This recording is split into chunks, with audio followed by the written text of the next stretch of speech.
headquarters of teleSUR English in Quito, Ecuador. I'm Carla Gonzalez, and this is From the South.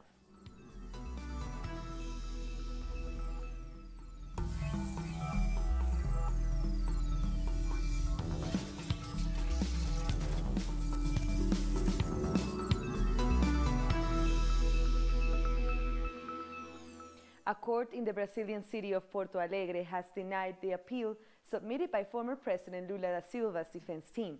This means the judge could order Lula to go to prison to serve his 12-year and a month sentence for alleged corruption. However, Lula cannot be detained until April 4th, when the Supreme Federal Court will decide on his habeas corpus request. Former President Dilma Rousseff has spoken out in defense of Lula after his campaign caravan came under attack several times by right-wing activists, most recently on Monday afternoon. Rousseff warned that these acts of violence are a sign of the dangers the country is facing as elections approach. If we think President Luis Inácio Lula da Silva is innocent, in exchange for what would we take him off the docket, knowing that right now he is the best person to face this whole alliance that orchestrated the coup and the country's setback? We believe there is room to dispute the election with President Lula as our candidate, and we don't think he's going to be a candidate from prison. teleSUR's correspondent Ignacio Lemus says police photographed Monday's violent attacks on Lula's caravan, but did nothing to intervene. He brings us up to speed on this and the latest with Lula's presidential bid, along with his fight against imprisonment. Así es, saludos, estudios, el Tribunal Cuarto de Porto Alegre, un tribunal... The Fourth Tribunal Court of Porto Alegre, a regional court from the south of Brazil, has issued a response to the appeal filed by Lula's defense to avoid the prison of Lula, denying the appeal request, leaving him one step away from prison as he awaits the ruling of the country's Supreme Court on April 4. Now the judge, Sergio Moro, can send Lula to prison. However, he will have to wait at least until the 4th of April to do so, as Lula's team will present their request for habeas corpus one last time to the Supreme Federal Court of Brazil, the highest court in the country. Today there were demonstrations in different parts of the country, outside of the courthouse, rejecting this process, which was considered by protesters from leftist movements, political parties and unions as a politically motivated process that seeks only to deny Lula his right to run as candidate for this year's presidential elections. It is also worth noting that actions were carried out by the Workers' Party, rejecting the fascist violence of land-owning groups in the south of the country. Stones were thrown against the buses that carried Lula's team during his caravan tour on Sunday, as well as other violent acts that have taken place during recent stops. On the whole, the Brazilian people have been celebratory and supportive of the former president and hope to see him run again in these upcoming elections. Ignacio Lemus from Sao Paulo. Yet another social leader has been killed in Colombia. Francisco Zavala, president of El Rizo Community Action Board, was gunned down on Monday in Antioquia, in the northeast of the country. Non-governmental organization El Nodo Antioquia confirmed this was the third social leader killed in just a week. 213 community leaders and human rights defenders have been killed in Colombia since January 2017. The president of the country's Senate, Efraín Cepeda, criticized the government's response to these killings. According to local media, Cepeda said the National Protection Unit has to take responsibility for these acts and offer a response to the Colombian people. The UN High Commissioner for Human Rights also expressed concern over the deaths of social leaders and human rights activists. Of the 156 investigated cases by authorities, only 9 people have been imprisoned. 2 journalists and their driver have been allegedly kidnapped in the Ecuadorian province of Esmeraldas at the border with Colombia. The kidnapped, whose names had yet to be disclosed, work for the local newspaper El Comercio. The Ecuadorian government said they disappeared in the community of Mataje. Authorities have extended the state of emergency enforced on January for 1 more month. And also in the community of Mataje there was an explosion. We'll bring you more information on this. This was on Monday morning, and it targeted an Ecuadorian army tanker. The tanker was traveling to the city of San Lorenzo carrying potable water. There was damage to the truck, but no deaths or injuries have been reported. This is the third attack in 2 weeks. Last week, an explosion in Mataje killed 3 Ecuadorian soldiers. A Chilean commission has arrived in Ecuador for a humanitarian visit to former Vice President Jorge Glass. In December 2017, Glass was sentenced to 6 years imprisonment after being accused of involvement in the Odebrecht scandal. The Chilean Communist Party deputy and lawyer Hugo Gutierrez visited the former Ecuadorian Vice President Jorge Glass to learn more about the case that resulted in his imprisonment and the legal scope of his case, which his supporters say is political persecution. Let's be clear. There is an innocent person judged and sentenced for a crime that doesn't exist anymore. A crime that was downgraded by a new code established in 2014.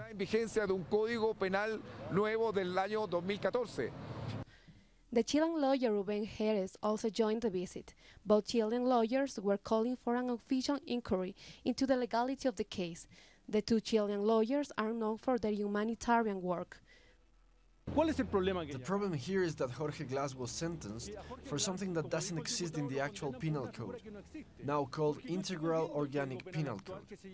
That rule with which he was sentenced is not there. The Chilean deputy said he will produce a report to share his analysis of the case and will give it to the inquiry. The deputy will leave Ecuador on Wednesday. Denise Herrera, teleSUR, Quito, Ecuador. We'll take a short break now. Join us again after this look. Our World Multimedia colleagues are reporting.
Carlos Alvarado Quesada of Citizens Action said he will reduce the country's deficit by fiscal reform and cost-cutting. Polls show Quesada running neck-to-neck with Fabricio Alvarado Muñoz, an evangelical preacher of the National Restoration Party. My role will be to bring together a country, unite a country, because even though there's discussion over the issue of marriage equality, the imminent issues to resolve are the macroeconomy, the fiscal deficit, citizen security, infrastructure, job creation, and public education. And it's not just the economy that will factor in the elections. Candidates are now bringing religion into their manifestos, but that's not going down well with some of the voters. Following the election that took place on February 4th, there are now 7 political parties in the assembly. It's the first time in history that neither of the main parties got half of the votes. Fabricio Alvarado from National Restoration and Carlos Alvarado from Citizens Action weren't necessarily the first or second option for many voters in the first round. That means that the majority of the people voted for other political parties. There are very marked socioeconomic differences between the voters of each party. The urban areas are leaning more to the candidacy of Carlos Alvarado, and people in the more poor areas prefer Fabricio. Additionally, a fundamental factor in the election is religion. Several campaigns base their strategies in the faith of the Costa Rican people. We are hoping for the best in this second round. May God lead the way, and we leave it in God's hands. In a public act, several conservative candidates supported Fabricio Alvarado. Sergio Mena, a former candidate, highlighted the role of religion in the campaign. We were forming a bloc defending families' interests and values, and we were doing something very beautiful because we were showing the alliance between the evangelical and the Catholic family in Costa Rica, because we are all children of God. Several complaints about the use of religion in the campaigns have been taken to the Supreme Tribunal. We have to remember that the Constitution and the law doesn't prohibit contact between religion and politics, as long as religion is not used as propaganda. With only 1 week to go until the election, it seems people are still undecided. Different groups in Peru are saying that the political crisis in the country can only be solved with general elections and changes to the constitution. His government may be just days old, but President Martin Vizcarra is already going to great efforts to distance himself from former President Pedro Pablo Kuczynski. It's time to say enough. The graveness of recent events in these times has called for proper punishment of those responsible for any kind of irregularity. Despite not belonging to any political party or congressional group, he is still faced with the toughest political crisis in recent times in Peru, considered by some to be far worse than that which occurred after the fall of the Fujimori dictatorship almost 2 decades ago. In 2000, Fujimori's regime was the worst thing that we'd seen. But people are even angrier than they were in 2000. The difference now is that society is not mobilizing as effectively as it did back then.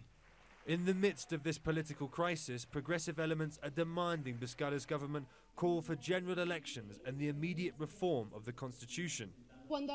When we talk about new elections, we mean we must apply new rules to help us circumnavigate the influence of those responsible for this crisis, who were trying to give us lessons about morality and pretended to rule in its name. We need new rules to clean up politics in our country. Meanwhile, Peruvian society is split between those who have no hope for Vizcarra's government and those who believe that he will be able to enact genuine change in the country. He's linked to Kuczynski's party and is also corrupt. Don't trust them anymore. Our salaries and society make us lose hope. We must trust him, right? We must support this man and see what he does. Vizcarra hasn't formed his ministerial cabinet yet and has asked for 10 days to do so. According to analysts, these first steps will show if this is intended to be a transitional government, if it will maintain the same neoliberal policies of the last 25 years, or if it will offer something entirely different. And disgraced former Peruvian President Pedro Pablo Kuczynski pushed through oil deals just before he resigned last week. Kuczynski gave 2 companies the green light to explore oil drilling off Peru's northern coast. That was done just hours before tendering his resignation after being found out for corruption. The move is controversial because Peru has seen immense conflict when it comes to oil and mining. Reports show indigenous people and the rural community are fighting 156 companies they deem are threatening their natural resources and land. It's time for Chile to have its say in the maritime dispute with Bolivia. Chile will defend its sovereignty over the disputed coastal border at the International Court of Justice at The Hague on Wednesday. Bolivia wrapped up its arguments on Monday, saying neither God nor the Spanish crown authorized the Bolivian coastline to Chile. Instead, that land was taken by force. Our correspondent in La Paz, Freddy Morales, has the latest. President Evo Morales remains optimistic about the maritime lawsuit against Chile. announcing that the country needs to move forward and rebuild diplomatic relations with their neighboring nation. This after 40 years of a breakdown in communication following failed negotiations regarding the sea. President Morales also said the national legal team must be strengthened and focus on a post-Hague future when Bolivia has won access to the sea. He believes this outcome is inevitable. Vigils all over Bolivia closely follow the final arguments by Bolivia's legal team at the ICJ. At one point, Chile's legal team accused President Morales of using the legal proceedings as a means to secure his re-election. They described the Bolivian victory as the catalyst of human tragedy in Chile. Bolivian Vice President Alvaro Garcia described this as an outburst by a team that had lost its temper. In 1879, Chile annexed 120,000 square kilometers of Bolivian territory that had access to the sea. Ever since, Bolivia has demanded a solution to its landlocked situation. And the current hearings at The Hague, Bolivia is asking that Chile fulfill its dozens of past agreements to negotiate a solution. Antigua and Barbuda's members of parliament were officially sworn in Monday after last week's election. Jamal Pringle, who was the only member of the opposition United Progressive Party to have won a seat, will be the leader of the opposition. The other member of the opposition is Trevor Walker of the Barbuda People's Movement.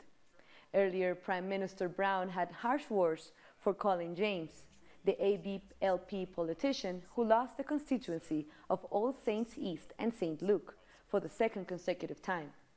Brown said James lost because he deviated from the party game plan.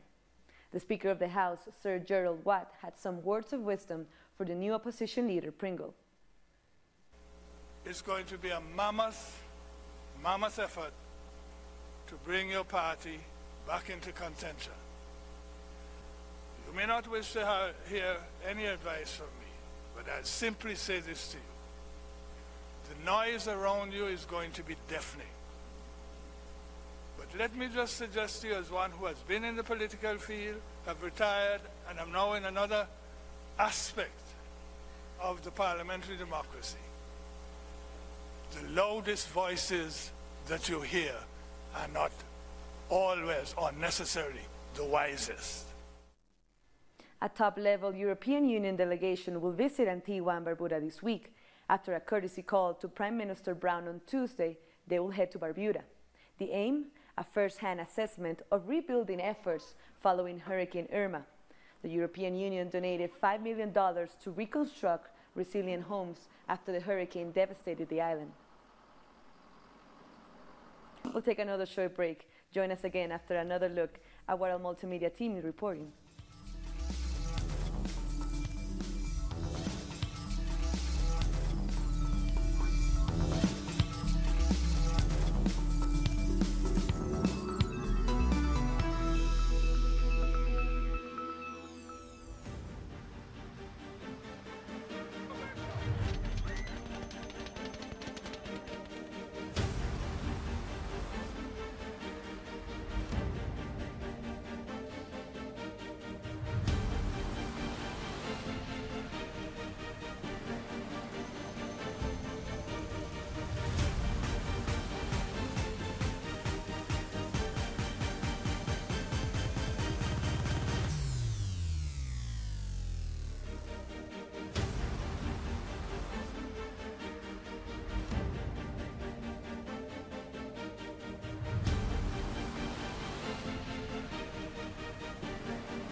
nations have expelled Russian diplomats from their countries over the poisoning of a Russian spy on UK soil.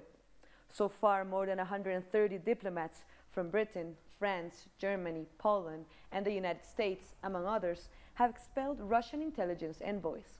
Australia also announced the expulsion of 2 diplomats on Monday.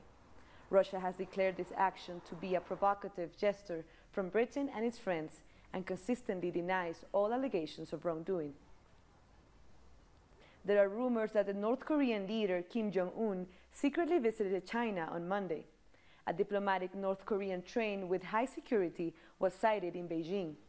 Local reports say the train carried either Kim Jong-un or a senior North Korean leader. If Kim's visit is confirmed, this would be his first visit abroad since coming to power in 2011. The unconfirmed visit comes ahead of a planned summit with South Korean President Moon Jae-in and US President Donald Trump. In Spain, the central government says the detention of Carles Puigdemont in Germany, as well as the arrest of other Catalan leaders, follows the rule of law. The Spanish government claims they are not political prisoners. Their arrest was not based on their ideas, but on their secession project. 25 Catalan leaders are currently being prosecuted. Puigdemont faces charges of rebellion and embezzlement. He could face a prison term of up to 30 years and be disbarred from office for 20 years. The Spanish government maintains its position. It is up to the Spanish justice system to decide Mr. Puigdemont's fate along with other individuals awaiting prosecution. These Catalan leaders, those who fled Spain and others who are in provisional detention, are not being prosecuted because of their ideas, but because they acted against the rule of law. They were each warned several times that they were about to commit criminal acts and, thus, they could be prosecuted by the Spanish Supreme Court, so they cannot pretend to be victims in a situation where they were aware of the consequences of their actions. Russians have marched to protest against the deaths of more than 60 people in the Kemerovo mall fire. Here's more on that news and other headlines from around the world. Hundreds of people in the Siberian city of Kemerovo in Russia have marched in protest against the fire in a shopping mall that killed at least 64 people. Most of the victims were children. The fire has stirred up public anger about failures in fire safety standards. Russian authorities have detained 4 people in relation to the case. President Vladimir Putin has condemned the incident, declaring to be the result of criminal negligence. Voting is underway for the second day of the presidential election in Egypt. Polling stations will be open till Wednesday. Incumbent President Abdel Fattah al-Sisi is expected to have an easy win. Sisi is running against just one other candidate, Musa Mustafa Musa, a long-time Sisi supporter who is seen as just a dummy candidate. Several other opposition candidates had either quit or were arrested before the elections. Myanmar's military celebrated its 73rd anniversary in the capital Naypyidaw on Tuesday. More than 10,000 troops participated in the ceremony.